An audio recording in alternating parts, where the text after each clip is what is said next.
سڵاوڕێ ساڕێیان هیوادارم باش بن، سەلامەت بن، تەندروست بن لە شوێنێکی دنیا هەن. دوێنێ بە عیسا بە بڕیاری مەسعود بارزانی مەلەوانگەی چ قاپەخانە و دیسکۆ شوێنی شەوی سووری تایبەت لە هوتێل ڕووبار لە بارزان لە گوندی ڕێزان نزیک بارزان کە چەند سەد مەترێک لە گۆڕستانی ناو دوو کەوانە نەمران دوورە لەبەرەوەی ڤیدیۆیەک کە ڤیدیۆیەک هەم لێرەدانایە بەهۆی ئەو ڤیدیۆیەوە ئەو هوتێلەی داخست. دە پرسیارە ئەسڵیەکە ئەوەیە هاوڕێیان ببینن ئەولادەکانی مەسعود بارزانی هەولێریان کو کردیتە قاپەخانە هەر لە بەو مێژوو ئەو با ببی وکو مێژوو بنووسێ یەکەمین مەلەوانگەی تێکەڵ لە شاری هەولێر کراوە ئەکواتاریم و لەسەر مەسیفی. زان خاوەنەکەی چێ مەسعود بارزانی؟ خاوەنەکەی کوڕی تۆمۆکسی. لۆ بۆ فەسادکردنی خەڵکی هەولێر ئاسایی بی، بەڵام پێت ناخۆشە کچە بارزانی یەقیش دنیای ببین.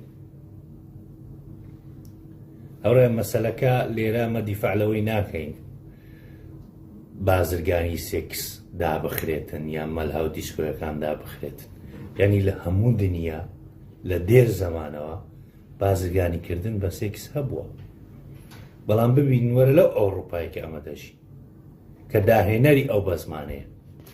باشە لە زۆرە وڵات هەیە هەر قەدەغەیە، لە ئەسکەندەنافیا قەدەغەیە،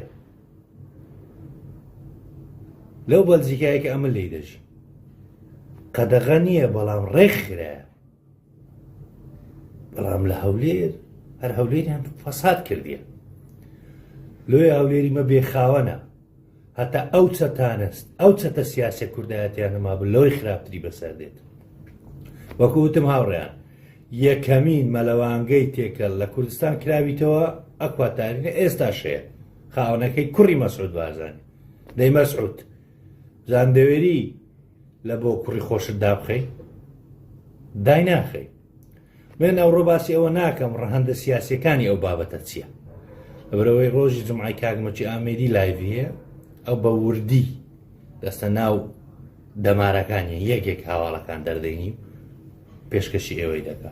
بەڵام ئەوەی من مەبەستمە لۆ لە بۆ هەولێر، یعنی دوونێ وەزیر هەیە، وەزیر دەرێتن بە تلیاک بە درۆنی لە ناو سزنی گوازدایێتەوە، کاکەوە لە کۆڵەمبیاش نییە.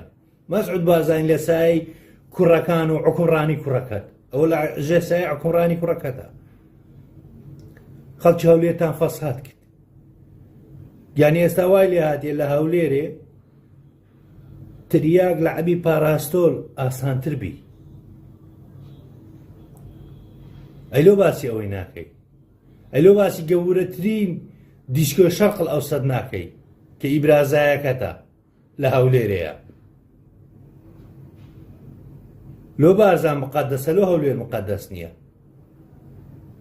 یا خەڵکی هەولێر پێ بەشەر نییە. تو بەس بارزانیەکان پێ مرۆڤە نابێ ئەو شتانە لەکنەوان هەبیت. ئەمە ناڵێ قەدەغەی بکە چکە پێت ناکرێ، بۆ ئەوڕوپایی ناکرێ نەک بە تو. بەڵام ڕێک ڕێک ببینە ئەو ڤیدیۆی وا دادنێ، ئەوە ناو شاری هەولێرە مامەڵەی لەگەر دەکەم، مامەڵە دەرێت $100 شەوی سەعاتی $100. ببینەوە لە ناو جادە مامەڵەی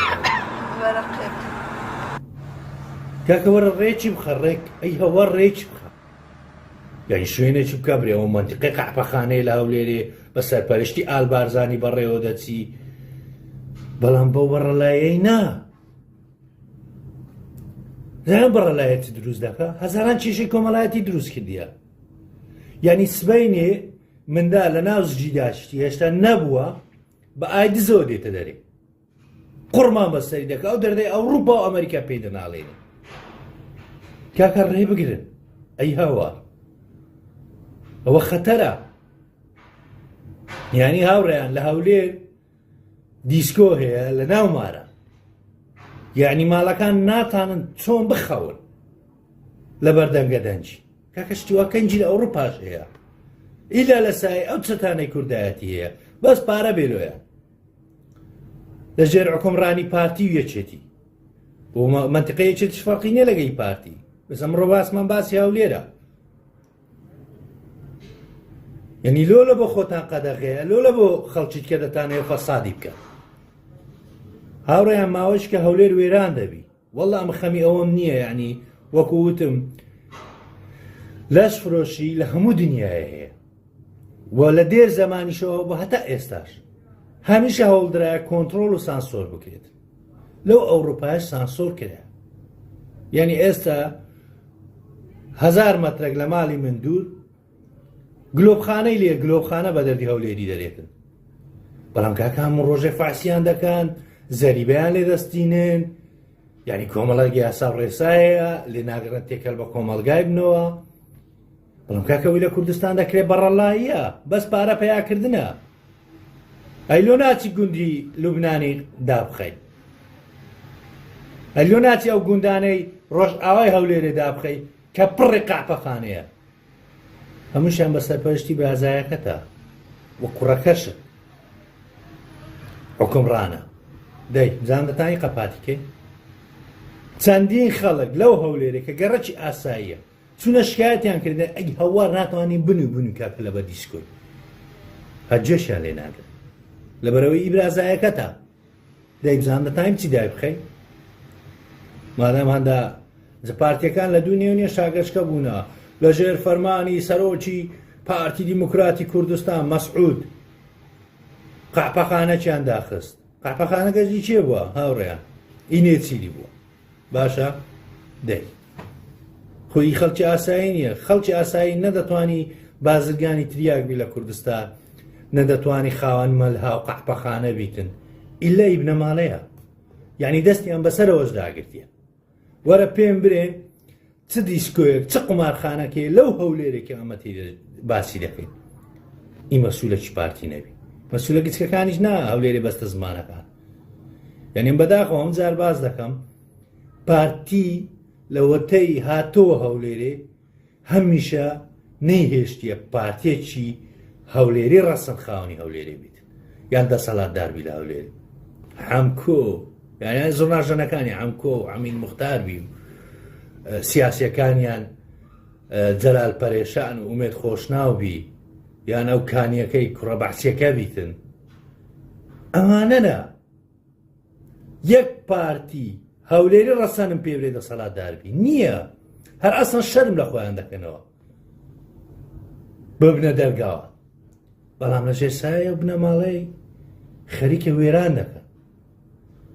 بە هیوام ئەگەر مادام هەندە شەریفی ئەوها بەشان و باڵت داهەردەرێن لە دوونێەوە وەرە قاپەخانە و دیسکۆکانی هەولێرە دامەخە، بەڵام بە یاساییان بکە، قومارخانەکان دامەخە بە یاساییان بکە، لێمەگەڕێ لە سەجادەی لەش فرۆشی بکرێتن.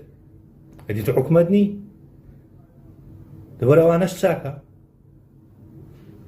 ئەمە خۆ دەزانین دەستینگۆ هەموو ئەو پارەیە لە بۆ جیرفانە قۆڵەکانی گۆ دێتن، بەڵام کاکە زگت بە خەڵکی هەولێرە بستێ، یعنی لە شاری سوڵتان مزەفەریەوە بێتە 2 ساری دیکە، یعنی مندارە نازوجی داچیبی بە ئایدی زۆر بێتە دەرێ، هەر وێران دەبی وێران. یعنی هاوڕیان ئەو بەڕەلایەی لە کوردستان هەیە لە بۆ لەش فرۆشی لە هیچ شوێنەکی نییە، هەموو لە سێرسایی بنەماڵەی بارزانی، بەڵام ئەوان دێن دەچن لە بارزان دای دەخەن لە گوندی ڕێزان، بەڵام لە هەولێر پێیان ئاساییە. هاوڕیان هەر یەک قز لە هەولێرە بڕۆنە دەرێ مەسیف لە سەردەمی مەلەکی دروستکرای لە بۆ سیاعی باشە لە بۆ گەشت و گوزاری. هەتا پارتی نەهاتەوە هەولێرێ داگیری نەکرد، مەسیف هەر شوێنی سیاحەت بوو. زۆربەی بە تەمەنەکانی هەولێر هێشتا کابینەکانی مەسیفیان لە بیرە.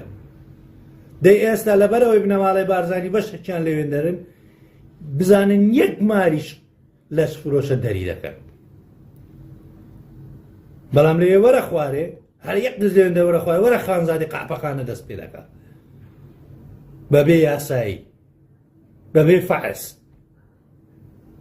کاکە وەڵا دوڕۆژکە ئەو کە هەولێرە وێران دەبیتن یعنی ئەم باسی ئەوم کە سەدان کێشەی کۆمەڵاتی کە من نامانێت لێرە باسییان بکەین لە ڕووی کۆمەڵاتی و کێشەیان لە دروست نەبیتن بەڵام مەڵە سەدان کەس توش بووە کەکە دیسکۆ و قومارخانە لە ناو ماڵانە ئەی هەوار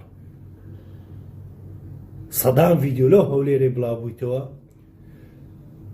ژن لە زادەی مامەڵەی پێ دەکرێت لێی دەدرێ لەش فرۆش گەورەترین دیسکۆ شەرقل ئەوسەد لە هەولێرەیە ئی چێیە؟ ئیبرازەی مەسعودیە ئی کوڕەکانی مەسعودیە کاکە نەفتەکەمان دەدزن قەیدی ناکە دیکتاتۆریەتی لە سەروانەکە هەر قەیدی ناکە بەڵام خەمینەوەی داهاتووتان هەبی وەڵڵا هەمووی تووشی ئایدز دەکەن بۆ من زیاتر کاتان ناگرم هاوڕێم تەنها مەبەستم ئەوە بوو بەڕاستی ئەوەیە من دوێنێ بینیم ئەو پێدا هەڵدانەی دەستگاکانی پارتی مەسعود وای کرد دەکاکە ئەوەندەشی پێ برێن برێ هەولێرش پڕی قاپەخانەیە یەکەمین مەلەوانگەی تێکە لە هەولێرە کرابیتەوە ئی کوڕەکەتە ناوی موسیە گەورەترین دیسکۆی هەولێرێ کە لە شەرقل ئەوسەد گەورەترینە لە هەولێرەیە ئیبرازایەکەتە